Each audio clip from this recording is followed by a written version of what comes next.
ومن الناس من يشتري لهو الحديث ليضل عن سبيل الله بغير علم صدق الله العظيم وصدق رسوله النبي الكريم إن الله وملائكته يصلون على النبي يا أيها الذين آمنوا صلوا عليه وسلموا تسليما الصلاة والسلام عليك يا سيدي يا رسول الله وعلى آلك وأصحابك يا حبيب الله۔ اللہ جل جلالہ وعم نوالہ کی حمد و ثناء کے بعد نبی کائنات صلی اللہ تعالی علیہ وآلہ وسلم کی بارگاہ عالیہ میں درود و سلام عرض کرنے کے بعد دعا ہے اللہ رب العزت درست بیان کرنے کی توفیق عطا فرمائے، سن سنا کر اس پر عمل پیرا ہونے کی توفیق عطا فرمائے۔ معزز و محترم سامعین و ناظرین، اللہ رب العزت کی توفیق اور عنایت سے، اللہ رب العزت کے فضل و کرم سے امت مسلمہ کو دین اسلام کے سچے اور سچے کھرے عقائد کی طرف گامزن کرنے کا سلسلہ جاری ہے۔ اللہ رب العزت اس راستے میں ہمیں کامیابی اور کامرانی عطا فرمائے، امت مسلمہ کو پھر سے عروج عطا فرمائے۔ آج ہم اپنے گناہوں کی وجہ سے، اپنے برے اعمال کی وجہ سے یہ امت مسلمہ زبو حالی کا شکار ہے، زوال کا شکار ہے۔ دنیا اور آخرت میں کامیابی اور ہدایت کا معیار دین مصطفیٰ صلی اللہ تعالیٰ علیہ وآلہ وسلم میں پوشیدہ ہے۔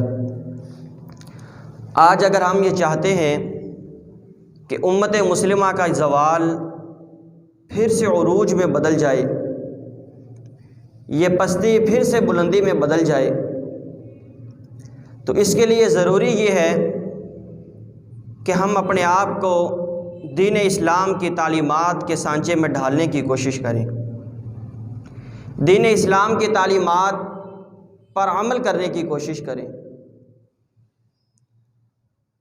اگر ہمارا اس معاشرے میں، اس زندگی میں یہ رویہ دین اسلام کے ساتھ اجنبی لوگوں جیسا رہا، اپنے آپ کو میدان عمل میں ہم نے نہ اتارا، تو دنیا اور آخرت میں ذلت اور رسوائی ہمارا مقدر بن جائے گی۔ شروع سے لے کر آخری سانس تک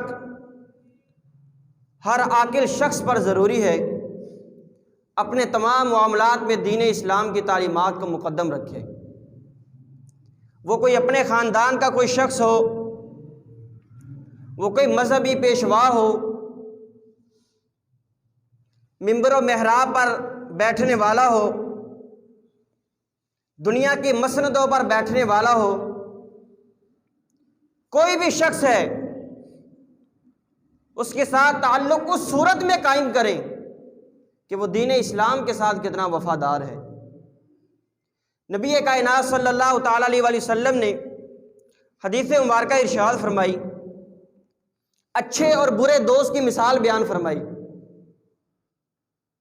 اچھے دوست کی 3 صفتیں بیان فرمائیں، جبکہ جو برا انسان ہے اس کی 2 صفتیں بیان فرمائیں۔ نبی کائنات صلی اللہ تعالیٰ علیہ وآلہ وسلم نے ارشاد فرمایا، اچھے اور برے دوست کی مثال یہ ہے، اچھے دوست کی مثال اس طرح ہے، ایک شخص نے کستوری کا ایک بنڈل کہہ لیں، ٹوکرا کہہ لیں، اس نے اپنے سر پر اٹھایا ہوا ہے۔ ایک خوشبودار شخص کے ساتھ اگر آپ تعلق قائم کرتے ہیں، نبی کائنات صلی اللہ تعالیٰ علیہ وآلہ وسلم نے ارشاد فرمایا، اب اچھے دوست کی مثال دیکھیں، فرمایا یا تو وہ بندہ خود تمہیں خوشبو دے دے گا، دوست کو تحفے تحائف دیتے رہتے ہیں، یا تو وہ بندہ خوشبو خود تمہیں دے دے گا، تمہارا کردار بھی خوشبودار ہو جائے گا۔ دوسری صورت یہ ہے کہ وہ جو بعد میں دوست جس نے بنایا وہ اس بندے سے خوشبو کو خرید لے گا، خوشبو کو خرید لے پھر بھی اس کا کردار خوشبودار ہو جائے گا۔ تیسری چیز نبی کائنات صلی اللہ تعالیٰ علیہ وسلم نے ارشاد فرمایا، اگر یہ اس بندے کو وہ بندہ خوشبو نہ دے، دوسری چیز کہ یہ بندہ خرید بھی نہ سکے، نبی کائنات صلی اللہ تعالیٰ علیہ وسلم نے ارشاد فرمایا پھر کم از کم یہ تو ضرور ہو جائے گا کہ خوشبودار شخص کے ساتھ ملے گا تو اس کی خوشبو کو سونگھ ضرور لے گا، انسان بدبو سے بچ جائے گا۔ جبکہ برے شخص کی مثال نبی کائنات صلی اللہ تعالیٰ علیہ وسلم نے ارشاد فرمائی کہ اس کی مثال ایک لوہار کی بھٹی کی طرح ہے جس میں وہ لوہا گرم کرتا ہے، اس سے چنگاریاں اڑتی رہتی ہیں۔ نبی کائنات صلی اللہ تعالیٰ علیہ وسلم نے ارشاد فرمایا کہ برا شخص اس کی طرح ہے کہ یا تو وہ چنگاریاں اڑ کر اس کے لباس کو جلا دیں گی، یا دوسری چیز، اب زہر چنگاریاں تحفے میں تو دی نہیں جاتی جس طرح خوشبو تحفے میں دی جاتی ہے، فرمایا یا تو وہ چنگاریاں اڑ کے اس کے لباس کو جلا دیں گی، یا دوسری چیز یہ ہے کہ اس کی بدبو یہ بندہ ضرور محسوس کرے گا۔ اب اچھے اور برے دوست کی مثال واضح ہو گئی۔ اگر ہمارا تعلق اچھے لوگوں کے ساتھ ہے تو پہلی صورت، اگر تو وہ خود کامل ہے، کامل پیر ہے، کامل پیشوا ہے، تو ہمارا کردار خود بخود ہی صاف ہو جائے گا، وہ باطن کی صفائی اور طہارت خود بخود ہمیں عطا فرما دے گا۔ اگر اس کا کردار خود صاف ہے، دنیا کے سامنے کچھ اور نجی محفلوں میں کچھ اور نہ ہو، جو ظاہر ہے وہی باطن ہو، اس لیے امام ابن ابی دنیا فرماتے ہیں کہ قیامت والے دن جنہوں نے برے لوگوں کے ساتھ تعلقات قائم کیے، ہم تو علی اعلان کہتے ہیں کہ ہمارا تعلق غازی ممتاز حسین قادری کے ساتھ ہے، ہم تو علی اعلان کہتے ہیں ہم امیر المجاہدین کے ساتھ ہیں، ہر میدان میں ساتھ ہیں، ہر مشن میں ساتھ ہیں اس تحریک کے۔ امام ابن ابی دنیا فرماتے ہیں کہ جنہوں نے برے لوگوں کے ساتھ تعلقات قائم کیے، کل قیامت کے دن ہوگا تو وہ گھٹنوں کے بل اٹھیں گے، گھٹنوں کے بل کھڑے ہوں گے۔ پھر وہ لوگ جو خود برے تھے اور وہ لوگ جنہوں نے برے کے ساتھ تعلقات قائم کیے، امام ابن ابی دنیا فرماتے ہیں کہ جس طرح کتے ایک دوسرے کو کاٹتے اور نوچتے ہیں، کل قیامت کا دن ہوگا ان کا حال اسی طرح ہوگا۔ جنہوں نے برے شیطانوں کے ساتھ تعلقات قائم کیے، برے لوگوں کے ساتھ تعلقات قائم کیے دنیا کے مال و دولت کے عوض، اس لیے حضرت سیدنا وہ علماء جو حق بیان نہیں کرتے، یہ ان کے لیے بھی پیغام ہے۔ وہ علماء، وہ لوگ جنہوں نے سیاسی مسلطوں کو اپنے سامنے رکھا، سیاسی احکامات کو اپنے سامنے رکھا اور دین اسلام کی تبلیغ نہ کی، ان کے لیے حضرت سیدنا شیخ عبد القادر جیلانی رضی اللہ تعالیٰ عنہ فرماتے ہیں کہ وہ لوگ، وہ علماء جنہوں نے سیاست کے ساتھ اپنے تعلقات قائم کیے لیکن انہوں نے کلمہ حق کو بلند نہ کیا۔ سیاست تو انبیاء کرام کی سنت ہے، لیکن جو سیاست آج بنا دی گئی اس کا دین اسلام کی تعلیمات سے دور دور تک کوئی تعلق نہیں ہے۔ حضرت سیدنا شیخ عبد القادر جیلانی رضی اللہ تعالیٰ عنہ فرمایا کرتے تھے، اے دین میں خیانت کرنے والے علماء، اے ظالم علماء، اے اپنی خواہشات کو پورا کرنے کے لیے سیاست دانوں کے ساتھ تعلقات قائم رکھتے ہوئے دین اسلام کی تبلیغ نہ کرنے والے علماء، ان کے لیے آپ فرماتے تھے کہ اے اللہ ان دین میں خیانت کرنے والوں کی شوکت کو توڑ دے۔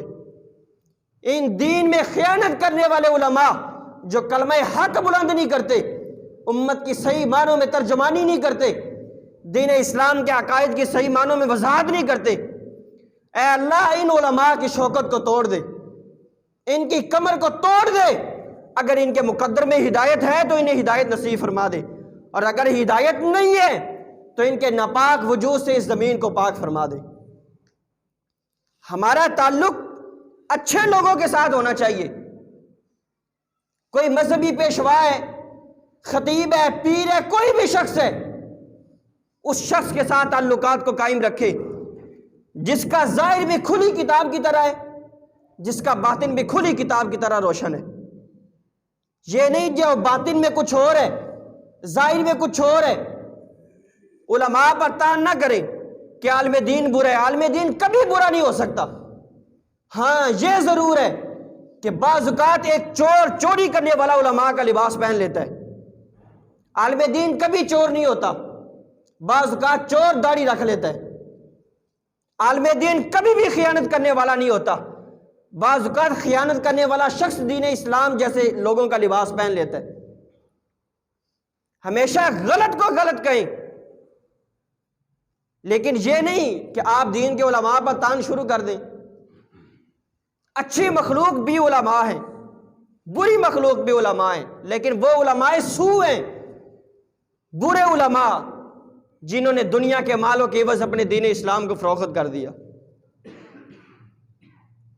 اس لیے ہم نے کچھ عرصہ پہلے ایک بیان کیا تھا کہ ہر شخص کو پیر اور پیشوا نہ بنا لیں۔ اس چیز کو اپنے سامنے رکھیں گے تو آپ کی نسلیں سنور جائیں گی۔ ہر شخص کو پیر نہ بنا لیں، پیر کا بیٹا کبھی بھی پیر نہیں ہو سکتا، پیر کا بیٹا کبھی بھی ضروری نہیں ہے کہ وہ بندہ پیر بن جائے۔ اکابرین تھے، اس چیز نے امت مسلمہ کے دین کا بہت بیڑا غرق کیا ہے۔ ایک سیدھے سادے لوگوں کو نہیں پتا۔ یہ دیکھیں حضرت سیدنا داتا علی اجویری رحمۃ اللہ تعالی علیہ، ان کے ولی ہونے میں تو کسی مکتبہ فکر کو شک ہی نہیں ہے کہ وہ ولی تھے، اللہ کے نیک بندے تھے، لیکن ان کے اللہ کے نیک بندے ہونے سے یہ لازم نہیں آتا کہ قیامت تک جو نسل چلے گی وہ سارے کے سارے ولی ہوں گے۔ حضرت سیدنا شیخ عبد القادر جیلانی رضی اللہ تعالیٰ عنہ اللہ کے ولی ہیں، لیکن اس سے یہ لازم نہیں آتا کہ قیامت تک یہ جو سلسلہ نسب چلنا ہے وہ سارے کے سارے ولی ہوں گے۔ اس چیز کو اپنے سامنے رکھیں، آپ کی نسلیں سنور جائیں گی۔ حضرت سیدنا شیخ عبد القادر جیلانی رضی اللہ تعالیٰ عنہ خود فرماتے ہیں کہ پیری کی مسند پر بیٹھنے کے لیے، سجادہ طریقت، اس مسند پر بیٹھنے کے لیے 12 چیزیں ہونا ضروری ہیں، جو ہم نے پہلے بیان کر دی ہیں کہ اللہ کی 2 صفتیں ستار اور غفار، ان 2 صفتوں کا مظہر بن کے دکھائے کہ اس کے اندر یہ صفتیں پائی جائیں، اس کو دیکھ کر خدا یاد آ جائے۔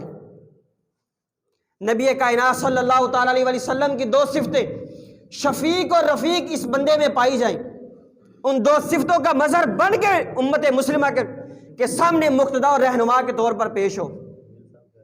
حضرت سیدنا ابوبکر صدیق رضی اللہ تعالیٰ عنہ کی 2 صفتیں صادق اور متصدق، دین اسلام کے ہر معاملے میں تصدیق کرنے والا، ہمیشہ سچ بولنے والا، ان 2 صفتوں کا مظہر بن کے امت کے سامنے پیش ہو۔ فاروق اعظم کی 2 صفتیں ہر بھلائی کے کام کا حکم دینے والا، ہر برائی سے منع کرنے والا امت کے سامنے بن کر پیش ہو۔ اور شرابیں پینے والے کبھی پیر نہیں ہو سکتے، یہ میری بات یاد رکھیں۔ جو پیر اپنے مریدوں کو شراب سے منع نہ کرے وہ کبھی بھی پیر نہیں ہو سکتا۔ جو پیر مریدوں کی جیبوں پر نظر رکھے وہ کبھی بھی پیر نہیں ہو سکتا۔ یہ باتیں یاد رکھ لیں، آپ کے اور آپ کی آنے والی نسلوں کے دین اسلام کی حفاظت کریں گی کہ جو بندہ اپنے مریدوں کے مال و دولت پر نظر رکھے وہ بندہ کبھی بھی پیر نہیں ہو سکتا۔ میں کامل پیر کے الفاظ ہی نہیں بولتا، وہ بندہ پیر ہو ہی نہیں سکتا۔ یہ تصوف کیا ہے؟ یہ نہیں کہ ہر دوسرا بندہ اٹھ کے پیر ہونے کا دعویٰ کر دے۔ میں اللہ کے فضل سے جس پیر کا مرید ہوں نا، میں نے صحیح بخاری اور صحیح مسلم پڑھی ہے، میں نے ان کو نبی علیہ الصلوۃ والسلام کی محبت میں تڑپتے دیکھا ہے، میں نے بچوں کی طرح ان کو روتے ہوئے دیکھا ہے نبی علیہ السلام کی محبت میں۔ جب حدیث مبارکہ عبارت میں خود پڑھتا تھا، بخاری مسلم کی عبارت میں نے خود پڑھی ہے ساری، میں نے ان کو بچوں کی طرح روتے ہوئے دیکھا ہے نبی علیہ السلام کی محبت میں۔ ایسے پیر جو توکل علی اللہ کا درس دیں، برائیوں سے منع کریں۔ ہمارے پیر صاحب نے ہمیں غلط کسی چیز کا حکم نہیں دیا۔ میں اپنے پیر صاحب کی ضمانت دے سکتا ہوں، ہر معاشرے میں پائے جانے والے پیر کی ضمانت نہیں دے سکتا۔ تصوف کیا ہے؟ حضرت سیدنا جنید بغدادی رضی اللہ تعالیٰ عنہ فرماتے ہیں تصوف یہ ہے کہ بندہ اللہ رب العزت کے علاوہ جو بھی مخلوق ہے نبی علیہ السلام کے ساتھ ہمارا تو تعلق ہے، قلبی تعلق ہے، ایمانی تعلق ہے، ایمانی تعلق ہے، ہر لحاظ سے تعلق ہے ہمارا، لیکن جو مخلوق اللہ کی یاد سے غافل کر دے، ہر ایسا رشتہ جو اللہ کی رحمت سے ہمیں دور کر دے، جنید بغدادی فرماتے ہیں کہ تصوف یہ ہے، ہر دوسرا بندہ تصوف کی تعریف بھی نہ کرے، ہر دوسرا بندہ پیر ہونے کا دعویٰ بھی نہ کرے، یہ جتنی اس طرح کی بوری والی یا لوری والی سرکاریں ہیں، ہمارا ان سرکاروں سے کوئی تعلق نہیں ہے۔ جو مریدوں کے صحیح معنوں میں رہنمائی نہ کرے، ہمارا ان سرکاروں سے کوئی تعلق نہیں ہے۔ کوئی جاہل اور غافل شخص اہل سنت کے کسی عقیدے کی ترجمانی نہ کرے۔ اہل سنت مضبوط بنیادوں پر قائم ایک کھڑی عمارت کا نام ہے۔ اہل سنت، دنیا میں کوئی ایسا شخص پیدا نہیں ہوا جو اہل سنت کو دلائل کے میدان میں شکست دے سکے۔ ہمارا مسلک سچا، سچا اور کھری بنیادوں والا مسلک ہے۔ کوئی جاہل شخص ہمیں دین اسلام کی ترجمانی کی وضاحت نہ کرے، ہم اپنے مسلک کو خود جانتے ہیں۔ کوئی جاہل شخص ہمارے عقائد کی، ہمارے معمولات اہل سنت کی وضاحت نہ کرے۔ جنید بغدادی فرماتے ہیں تصوف یہ ہے کہ بندہ اللہ کی ذات کے علاوہ ہر مخلوق سے اپنی لا تعلقی کا اظہار کر دے، دنیا کے مال و دولت کی طرف توجہ نہ کرے۔ ایک پیر ہے، اس کے سامنے امیر مرید آتا ہے تو اس کو سینے سے لگا لے، غریب آتا ہے تو اس کو دور بٹھا دے۔ ایسا شخص کبھی بھی کامل نہیں، ایسا شخص پیر ہو ہی نہیں سکتا۔ یہ تصوف ہے۔ حضرت سیدنا امام ابو القاسم قشیری رحمۃ اللہ تعالی علیہ، وہ ایک بزرگ کے حوالے سے فرماتے ہیں کہ تصوف یہ ہے کہ بندہ اپنے نفس کو اللہ کی رضا پہ چھوڑ دے، جس چیز کا حکم دیا ہے اس چیز پر عمل کرے، جس چیز سے منع کیا ہے اس چیز سے باز رہے۔ یہ شرابی لوگ ہمارے مقتدا اور پیشوا نہیں ہو سکتے۔ جس بندے کو 5 نمازوں کی کوئی فکر ہی نہیں ہے، وہ امت کی رہنمائی کیسے کر سکتا ہے؟ جو بندہ خود نماز نہیں پڑھتا، کھانا ادھر کھاتا ہے، نماز مدینہ شریف میں پڑھتا ہے، ایسے لوگوں سے بچ جائیں آپ لوگ۔ ایسے لوگوں سے لا تعلق ہو جائیں، بے فکر ہو کے لا تعلق ہو جائیں، اور ان چیزوں کو اپنے سامنے رکھیں۔ تصوف کی معراج یہ ہے، تصوف یہ ہے کہ نبی کائنات صلی اللہ تعالیٰ علیہ وسلم، ایک صحابی رسول حضرت سیدنا حارثہ بن نعمان رضی اللہ تعالیٰ عنہ، شعب الایمان میں روایت موجود ہے، قوت القلوب میں بھی یہ روایت موجود ہے۔ نبی کائنات صلی اللہ تعالیٰ علیہ وسلم نے ارشاد فرمایا، صبح صبح اٹھے نا، نبی علیہ السلام سے ملے، نبی علیہ السلام نے ارشاد فرمایا، حارثہ صبح کیسے کی؟ صبح میں ملے یا دن کے کسی حصے میں ملے؟ نبی علیہ السلام نے سوال کیا، آج تو نے صبح کیسے کی؟ عرض کی، یا رسول اللہ صلی اللہ تعالیٰ علیہ وسلم، اصبحت مؤمنا حقا، میں نے سچا سچا مومن ہو کر صبح کی ہے، پکا مومن ہو کر صبح کی ہے۔ نبی کائنات صلی اللہ تعالیٰ علیہ وسلم نے ارشاد فرمایا، حارثہ انظر ماذا تقول، سوچ لے کیا کہہ رہے ہو، پکا سچا سچا مومن ہو کر صبح کی ہے، سوچ لو کیا کہہ رہے ہو۔ عرض کی، یا رسول اللہ صلی اللہ تعالیٰ علیہ وسلم، میں نے سچا سچا اور مومن ہو کر صبح کی ہے۔ اب ہر چیز کی ایک حقیقت ہوتی ہے۔ نبی کائنات صلی اللہ تعالیٰ علیہ وسلم نے فرمایا، حارثہ تیرے ایمان کی حقیقت کیا ہے؟ یہ تصوف ہے اصل۔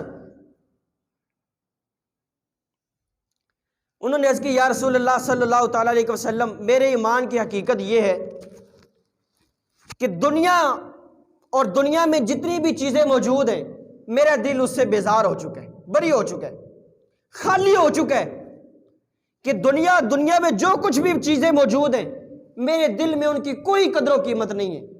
مطلب میں نے اپنا تعلق صرف اللہ کی ذات کے ساتھ قائم کر لیا ہے۔ یہ تصوف ہے۔ دنیا وما فیہا، جو کچھ اس میں موجود ہے، میرے سامنے اس کی کوئی قدر و قیمت نہیں ہے۔ دنیا آنی جانی شے ہے، آج میرے پاس ہے تو کل آپ کے پاس ہے، یہی حساب ہے دنیا کا۔ تو یہ دنیا کی حقیقت میرے پاس ہے، اور یا رسول اللہ صلی اللہ تعالی علیہ وسلم، میں ساری رات جا کر اللہ کی عبادت میں گزارتا ہوں۔ یہ تصوف ہے یہ امت کے اصل پیر اور پیشوا اور مقتدا ہیں۔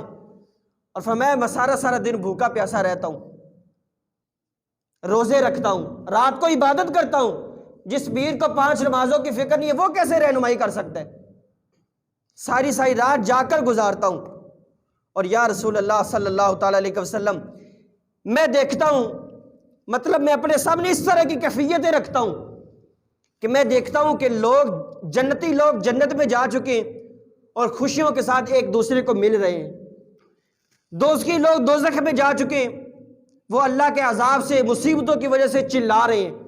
نبی کائنات صلی اللہ تعالیٰ علیہ وآلہ وسلم نے ارشاد فرمایا، ایک روایت میں الفاظ ہیں، عرفت فلزم، اے حارثہ تو نے عرفان الہی کی دولت کو پا لیا ہے، اب تو اس مقام پر پہنچ گیا ہے، فلزم اس منصب کو، اس چیز کو، جو عمل تو کر رہا ہے ہمیشہ اسی کو لازم کر لے۔ 5 نمازوں کی پابندی کرے، دن میں روزہ رکھے، رات کو شب بیداری کرے، پھر جا کے وہ کامل پیر بنتا ہے۔ ان چیزوں کو لازم کر لے، پھر نتیجہ کیا نکل؟ نبی علیہ السلام نے یہ 2 دفعہ ارشاد فرمائے، اے حارثہ اس کو لازم کر لے، اس کو لازم کر لے کہ تیرے سامنے یہ معاملات اسی طرح ہوتے رہے۔ پھر تصوف کی معراج دیکھیں، جب بندہ اس طرح کا بندہ بن جائے، اپنے کردار کو اس طرح کا رکھے، اس طرح کامل پیر بن کر سامنے آئے، پھر ان کی معراج کیا ہوتی ہے؟ غزوہ احد میں جہاد کا اعلان ہوا نا، تو یہ صحابی رسول حارثہ بن نعمان جلدی سے نکلے، غزوہ احد میں شہید ہو گئے۔ بلکہ کتابوں میں آتا ہے کہ غزوہ احد میں سب سے پہلے یہی شہید ہوئے۔ بہرحال پہلے شہید ہوئے ہوں یا بعد میں شہید ہوئے ہوں، غزوہ احد میں شہید ہوئے۔ ان کی والدہ نبی کائنات صلی اللہ تعالیٰ علیہ وسلم کی بارگاہ میں تشریف لائیں اور عرض کی، یا رسول اللہ صلی اللہ تعالیٰ علیہ وسلم، میرے بیٹے شہید ہو گئے، آپ ارشاد فرمائیں کہ وہ جنتی ہیں یا دوزخی ہیں؟ مطلب حدیث میں آگے الفاظ موجود ہیں، اگر تو وہ جنتی ہیں تو میں ان کی یاد میں پھر رونا بند کر دوں؟ پتہ ہے بیٹا پکا جنتی ہے تو اب اس کے لیے کیا رونا ہے؟ اس سے بڑی اور کوئی سعادت ہو سکتی ہے؟ اور اگر وہ دوزخی ہیں تو عرض کیا، یا رسول اللہ، جب تک میری سانس قائم ہے میں ان کے لیے غم کا اظہار کرتے رہوں، ان کے لیے روتی رہوں۔ تصوف کی معراج دیکھیں، اچھوں کے ساتھ نسبت بڑی چیز ہے جو ادنا کو بھی اعلیٰ بڑھا دیتی ہے۔ صحابہ کرام میں تو کوئی ادنا ہے ہی نہیں، سارے ہمارے سروں کے تاج ہیں، سارے ہمارے ہدایت کے راستے کے پیشوا ہیں، آسمان ہدایت کے ستارے ہیں۔ نبی کائنات صلی اللہ تعالی وسلم نے فرمایا، اے حارثہ کی ماں، اللہ کی جنت ایک نہیں ہے۔ انہوں نے تو پوچھا تھا نا جنتی ہیں تو دوزخی ہیں، اس سے غیب کا مسئلہ بھی حل ہو گیا۔ نبی علیہ السلام نے ارشاد فرمایا، حارثہ کی ماں، اللہ کی جنت ایک نہیں ہے، اللہ کی کئی جنتیں ہیں، جو سب سے فضیلت زیادہ شان والا مقام ہے وہ جنت الفردوس ہے۔ نبی علیہ السلام نے فرمایا، حارثہ کی ماں خوش ہو جا، اللہ نے تیرے بیٹے کو جنت الفردوس میں مقام عطا فرمایا ہے۔ یہ تصوف کی اصل معراج ہے۔ اپنے ایمان کی حفاظت کر لیں، جاہل لوگوں سے اپنے دین اسلام کو محفوظ کر لیں، ایسے لوگوں کے ساتھ اپنا تعلقات قائم نہ کریں۔ یہ بدقسمتی ہے، لوگ چٹپٹے لوگوں کے پاس جاتے ہیں، یہ بدقسمتی ہے کہ لوگ اچھے لوگوں کے پاس کم جاتے ہیں۔ خود دیکھیں، جو پیر اس چیز کے دم تعویذ کے پیسے نہ لے، لوگ اس کے پاس جاتے ہی نہیں ہیں، حالانکہ وہ توکل علی اللہ کے درجے پر فائز ہے۔ وہ اس چیز کو نہیں دیکھتا، کسی نے دینا ہے تو دے دے، نہیں دینا تو نہ دے۔ برے لوگوں سے بچ جائیں، یہ آپ کی نسلوں، آپ کے لیے، آپ کی آنے والی نسلوں کے لیے یہ دین اسلام کو محفوظ کر دے گا معاملہ۔ غلط لوگوں سے بچ جائیں، ورنہ یا تو پھر لباس جلنے، ایمان کا لباس جل جانے، بندے کو پتہ ہی کوئی نہیں ہونا۔ جامع ترمذی کی وہی حدیث مبارکہ کہ قیامت کہ ان قریب وہ میری امت پر وقت آئے گا، یصبح الرجل مؤمنا ویمسی کافرا، صبح مومن ہے تو شام کو کافر ہو جائے گا، شام کو مومن ہے تو صبح کو کافر ہو جائے گا۔ تو ایسے لوگوں سے بچ جائیں، غلط لوگوں کے ساتھ اپنا تعلقات کبھی بھی نہ رکھیں۔ کوئی بھی تعلق کسی قسم کا، وہ خاندانی ہو، وہ نسبی ہو، وہ معاشرتی ہو، وہ معاملاتی ہو، کوئی بھی تعلق نہ رکھیں، یہ چیز دنیا میں بھی ہمیں سرخرو کرے گی، یہ چیز ہمیں کل قیامت والے دن بھی ہمیں سرخرو کرے گی۔ اللہ رب العزت دنیا، قبر، آخرت میں ہم سب کو ہر قسم کے ذلت اور رسوائی سے محفوظ فرمائے، آمین بجاہ النبی الامین، وآخر دعوانا الحمد